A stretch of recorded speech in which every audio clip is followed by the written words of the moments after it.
George Washington, in his famous farewell address of 1796, reminded us why our government and its policies were so successful.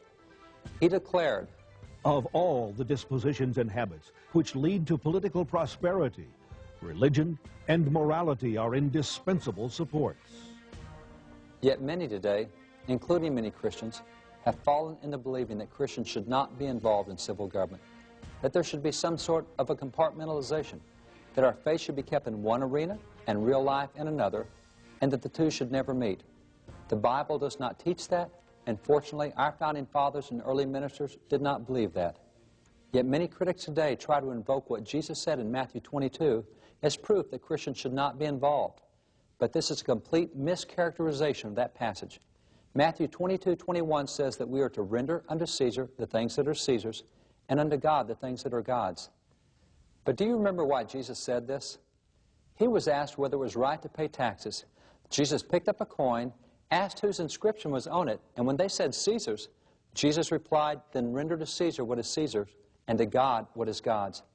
That is, render your due to the government and render your due to God. You have responsibilities in both areas. By the way, here in America, who is Caesar? Our Constitution says that Caesar is we the people. So are we saying that God should not be involved with Caesar, with we the people? That makes no sense. Jesus affirmed that we have responsibilities in both arenas because of our dual citizenship. We are citizens of heaven, but we're also citizens of earth, and we have duties in both arenas. But beyond the passage in Matthew 22, there are many other biblical passages where God endorses the involvement of His people in the civil arena, an institution that He Himself created and ordained.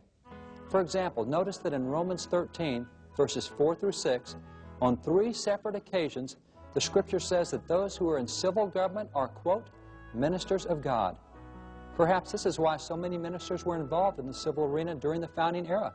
They believed and obeyed the Bible. Consider also Hebrews 11. This is our Faith Hall of Fame. This is where the great heroes of our faith are held up to us as our examples. And we're told in Hebrews 12 that it is these heroes who are cheering us on. Yet notice that every one of the heroes of our faith listed in Hebrews 11, verses 22 through 34, was involved in civil government. Why would God hold them up to us as examples to emulate if He didn't believe it was right for His people to be involved in the civil arena?